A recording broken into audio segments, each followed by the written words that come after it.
con una persona que se inició en tribunales, pero luego se pasó a la política y llegó a ser jefe de gobierno de la Ciudad Autónoma de Buenos Aires. Luego, como abogado también estuvo representando a Cristina Kirchner, aunque luego se corrió de la causa de ella y siguió con otras. Estamos hablando de Aníbal Ibarra. Muy buenos días, Aníbal. Buen día, ¿qué tal? ¿Cómo están? Muy bien. Queríamos hablar un poquito de la actualidad política porque escuché algunas declaraciones suyas que hablaban de que es un gobierno que estamos transitando, un gobierno de las corporaciones, habló de endeudamiento escandaloso, presos políticos. ¿Hay presos políticos o hay políticos presos? ¿Cómo lo ve? Sí, yo enmarcaría en que este es un gobierno que no comete errores, o sea, o por lo menos sus políticas principales no son errores, son estrategias, es decir, buscan exactamente eso.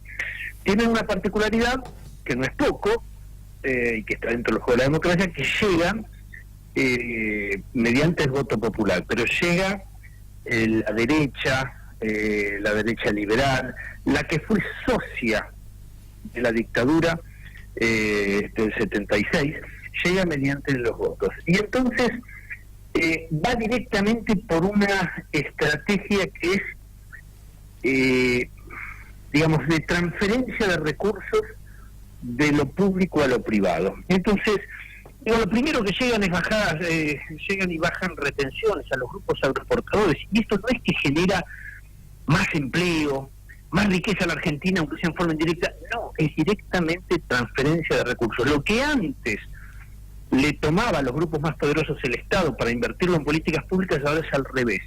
Se sacan de los recursos del Estado y se le transfieren a los grupos más poderosos. A partir de acá, y esto lo pongo como ejemplo,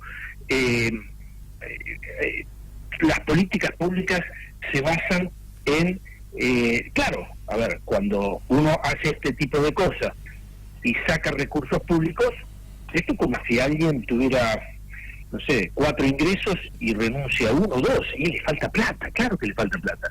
Entonces, ¿cómo se financia? Con deuda. Por eso estamos en un caso de una deuda escandalosa. Y esto no puede sostenerse. Y entonces, ¿qué hacen? Y bueno, hay que achicar el gasto. Entonces dicen, bueno, ¿le van a volver a cobrar a los grupos más poderosos? No, olvídate de eso. ¿Qué hacen? Le recortan a los jubilados, hacen paritarias a la baja, es decir, para que pierda el poder adquisitivo de los salarios de los trabajadores y pierdan por sobre la inflación.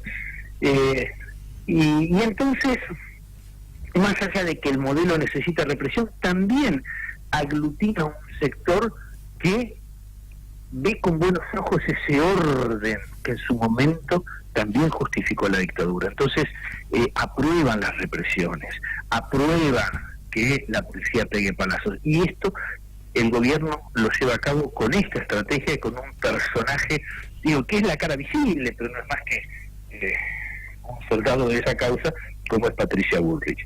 Y claro, el tema de los presos políticos, esto no es una casualidad o una isla, esto es un plan regional. El plan regional, definido en Estados Unidos y aplicado tanto en Honduras como en Paraguay, como en Brasil, como acá, ¿qué dice? Hay que destruir a los sectores populistas o populares. Entonces, ¿cómo se hace? Con una gran campaña mediática, y se pone el eje en la corrupción. Entonces, no importa si hay pruebas o no hay pruebas, vale lo que dicen los medios. Y claro, entonces desprestigian desde allí, y con el aparato judicial atacan. Y además en algunos casos van por juicios políticos negociados, inventados, como fue el de Dilma, como fue el de Lugo. Y entonces esa estrategia les permite recuperar gobiernos que a través del voto si no lo recuperarían, que es lo que pasaba en Brasil. En Brasil perdían siempre. Entonces la primera fase de ese plan fue el juicio político a Dilma, después la detención de Lula. Y entonces aquí en la Argentina tenemos la detención de Milagro Sala en Jujuy como experiencia exitosa, entre comillas, para esa derecha, y entonces lo reproducen después con más gente de la Tupac Amaru, lo hicieron en la causa del memorándum, y así, tratando de este plan de llevar adelante, de desprestigiar a la oposición y de en definitiva, disputar la política a través de jueces y fiscales que respondan al poder político y a través de esta estrategia que está en toda la región. Bueno, un poco de esto creo que es lo que vimos hoy, y ellos van por todo. Es decir, no tienen ningún tipo de límite, y entonces, así como cooptaron al radicalismo por un par de cargos, un par nomás, ahora van por el PJ dividiéndolo y poniendo en una intervención al frente del PJ a un amigo y socio del gobierno nacional. Bueno, este es el esquema que estamos viviendo. Aníbal, y me gustó gran parte de tu análisis, y me surgió una duda: ¿cómo hace este gobierno para sostenerse en el tiempo, si es que es uno de sus objetivos también? Porque, digamos, popularmente, si bien llegó por el voto y elegido democráticamente, se está debilitando las imágenes de Mauricio Macri, por ejemplo. ¿Y cómo? ¿Cuál es? Sí, se está debilitando, a ver, no en la magnitud que debiera de acuerdo a lo que hizo. Si uno mira lo que hizo, el endeudamiento, la transferencia de recursos, los tarifazos, el desempleo, la precariedad de los empleos, la baja de los salarios, la anulación de paritaria, uno diría, tienen un 3% de apoyo. No, tienen muchísimo más. Bajaron, es cierto, pero no tanto como debieran de acuerdo a esas políticas. ¿Por qué? Porque toda esta estrategia se sostiene también con un proceso maquiavélico, digo, que no es nuevo, en donde hay una gran apoyatura de los medios, de los grandes medios, donde además hoy tienen un impacto tremendo en los sectores de la opinión pública, y donde cabalgan también con cierta base que existe sobre los sectores urbanos, sectores de clase media. Entonces, digamos, como dice Durán Barba, no importa si esto es blanco. Si los medios sostienen que es negro, evidentemente la gente va a creer que es negro. Lo importante es lo que crea la gente y no la verdad, lo que sea. Y sobre eso también cabalgan, generando enemigos, profundizando la grieta, y entonces gente que la está pasando mal con Macri lo volvería a votar porque los otros se robaron todo. Y esto es fruto también de esa estrategia. Por eso no es fácil, y hay que generar un marco de unidad, de confluencia, porque ellos van a profundizar esa división y todavía, insisto, se mantienen muy altos, y ojo, el año que viene ya es un año electoral, Claro. con todo el apoyo de los medios, y entonces no va a ser tan fácil sacarlo. Va a depender de la inteligencia, de la generosidad, de la amplitud, pero no traducido a gobiernan mal, van a parar las elecciones. Eso no es eso, no es así. Y la imagen de Cristina, porque, a ver, ella se corre de la escena electoral porque creo que se ha dado cuenta que el gobierno, cuando tiene que elegir un enemigo, la elige a ella, porque la imagen de Macri se acrecienta versus la imagen de Cristina. Ella se llama silencio, se corre, pero el gobierno igual la trae a través de las encuestas en los medios. ¿Qué tendría que hacer Cristina, digo, como para dejar de ser un peón necesario de este gobierno? No, yo no sé quién para poder analizar qué es lo que debería hacer Cristina. Ella es la política con más predicamento en la Argentina, en la oposición, y es una pieza insustituible en todo este esquema. Lo que es cierto es que el gobierno dude de ese antica, y por eso termina echando cualquier cosa que ocurre la culpa al gobierno anterior, y hay mucha gente dispuesta a creerse esa versión oficial. Entonces hay que manejarse con mucha inteligencia, con mucha generosidad. Creo que ella lo está haciendo, hablando con gente que incluso no se lleva bien, ni en términos personales ni políticos, pero entendiendo que o nos unimos o hay macrismo para rato. Entonces después se verá la coyuntura electoral, candidaturas, quién sintetiza, quién suma. Todavía no es tiempo para esto, pero creo que ella tiene claro que encerrarse en los que piensan como uno no alcanza para el desafío que tenemos por delante. Aníbal, coincido en que el gobierno no se lo puede ver ni como inocente ni negligente, sino que todo lo que hace es a conciencia y estratégico. Ahora, usted dice el radicalismo lo cooptó y el peronismo lo tiene dividido, pero no son tampoco inocentes los demás, se dejan cooptar y se mantienen divididos por sus egos. Lo que ellos hacen es aprovechar los errores, es decir, lógicamente vamos a echar nafta a ese fuego para que nunca se apague, pero y que no se dan cuenta los demás, no es culpa eso del gobierno. No, es también, obviamente también primaria, diría, responsabilidad en los que han hecho de la política un factor de conveniencia. Entonces estoy con los K porque me conviene y después giro y cierro con el macrismo. Eso está claro. El macrismo lo que hace es trabajar sobre esos dirigentes, sobre esos espacios políticos que miran la política de la conveniencia, y son muy eficaces en esto y a partir de ahí dividen. No es culpa del gobierno, en todo caso el gobierno utiliza maquiavélicamente sus herramientas para dividir al peronismo, dividir a la oposición, que está dentro de las reglas. Tampoco no vamos a hacer las carnitas de caja, dentro de las reglas. Digo que sí, que el gobierno actúa sobre esto, actúa bien sobre la base que le permiten, quieren y desean los otros, los que miran su propio ombligo y su propia conveniencia. El otro día escuchamos a Lilita Carrió, que otra vez eligió enfrentarse con el presidente de la Suprema Corte, y en muchos bares, acá con un entrevistado también, decían: ¿cómo Lilita Carrió se permite decir que el presidente de la Suprema Corte desestabiliza la democracia de Argentina? ¿Cómo el gobierno permite ese tipo de enfrentamientos? ¿Le rinde, no le rinde? Mire, Carrió es un personaje necesario para el gobierno con todo lo que significa Carrió. Carrió tiene profundas complicaciones personales y políticas que la tornan imprevisible muchas veces, aunque a veces se reitere ella misma en sus acusaciones absolutamente disparatadas, falsas, su paranoia persecutoria, etcétera. Pero ella establece también sus propios combates, y en eso lo tiene a Lorenzetti en su propio combate, y el gobierno tratando de hacer un equilibrio entre lo que le conviene y evitar el enojo de Carrió o el salto de Carrió. Entonces es un problema que el gobierno ya había evaluado cuando la hace sociopolítica, porque Carrió es en algún punto impredecible y en algún punto sale fuera de los esquemas a partir de su propia racionalidad y fanatismo y manía persecutoria y golinismo, digamos, todo eso junto. Bueno, esa es Carrió. Y Carrió puede cruzarse con Lorenzetti como con cualquier otro socio del gobierno.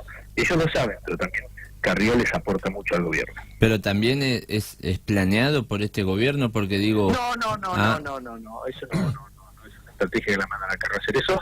Más allá que en un punto hoy Lorenzetti le complica al propio gobierno y no le disgusta esa pelea, claro, pero es factura propia de Carrió y el gobierno se aprovecha también con simpatía. Claro. Pero hay otra estrategia de Carrió. ¿Realmente va por Lorenzetti o le reclama eso a Lorenzetti al gobierno para que después el gobierno, para callarla, le dé más lilitos dentro de él? No, yo no creo que ella se convence y es fundamentalista de sus propias convicciones. En esto no creo que especule con un cargo más o un cargo menos en una lista o en un gobierno. No. Aníbal, ¿es difícil marcar una agenda política que no sea la que marque el gobierno?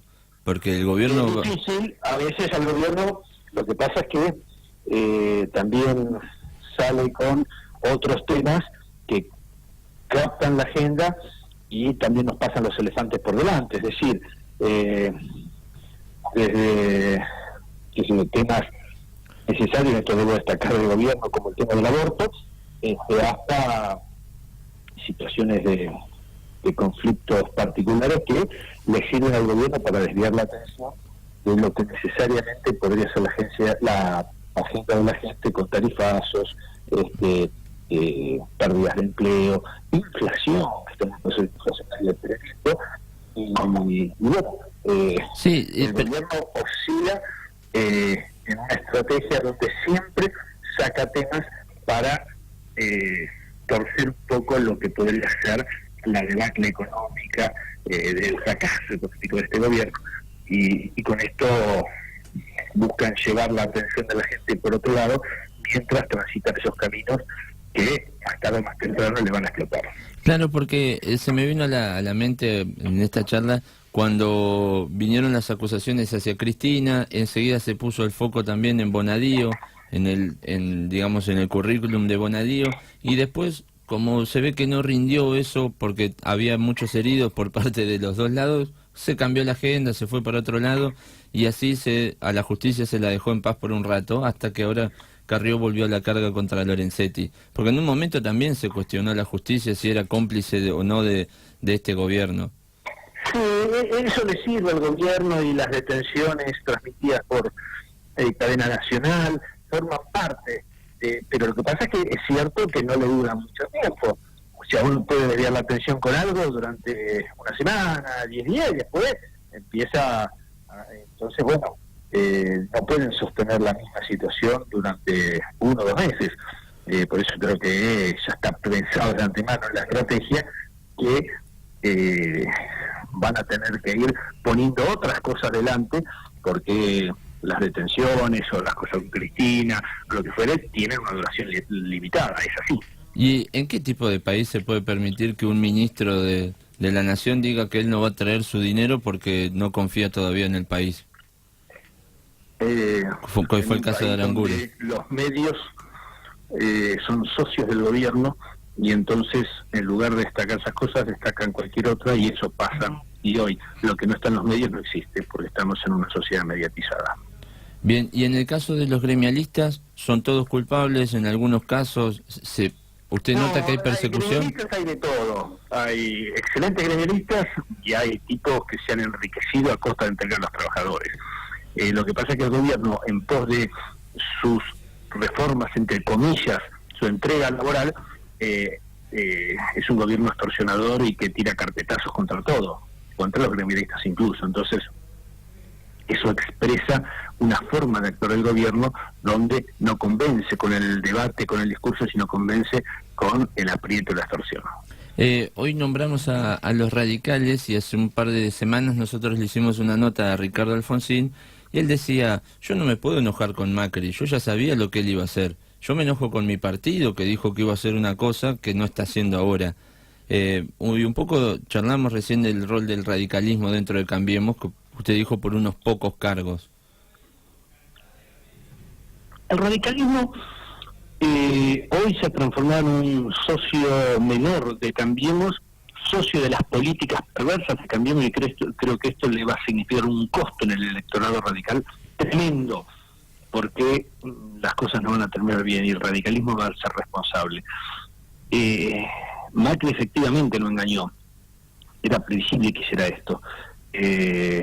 Lo que no era previsible era que muchos dirigentes radicales no solo agacharan la cabeza, sino que justifiquen públicamente y privadamente a este gobierno. Y la verdad que es lo que está haciendo la mayor parte de la dirigencia radical.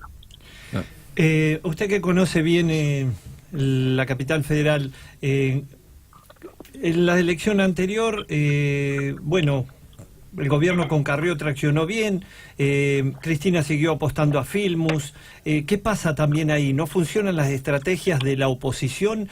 Y por otro lado, el gobierno quiere mantenerlo como un bastión del PRO más que de Cambiemos. ¿Cómo se desarticula eso? ¿Le juegan todos para él? No, la capital no es fácil, la capital tiene mucho antiperonismo, hay que sumar desde una política generosa en la ciudad de Buenos Aires, como en su momento se logró hacer, porque si se traza la línea entre el kirchnerismo y el resto, jamás se va a poder recuperar la ciudad y jamás se va a poder ser mayoría. Creo que requiere mucha inteligencia el trabajo político en la ciudad, poder sumar a aquellos que incluso han votado al PRO en las últimas elecciones, pero que están sustancialmente descontentos con la política del PRO. Ahora,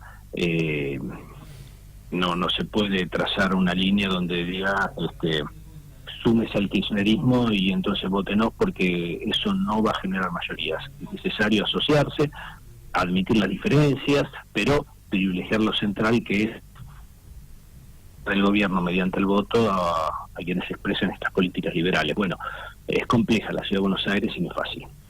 Claro, porque uno hace yo les pediría si podemos, porque estoy... Sí. No, pero yo quería que dijera eso porque hay una diferencia entre cuando usted llegó a, me parece, lo que hay, que ya existían esas diferencias, ahora con Macri. Creo que es otra cosa, ¿no es cierto? No es lo mismo. Los momentos no son iguales desde ya, pero hay electorado que es necesario sumar y que en otro momento se perdió y se le entregó incluso al macrismo. Creo que hay que ser inteligentes en lo que queda para adelante.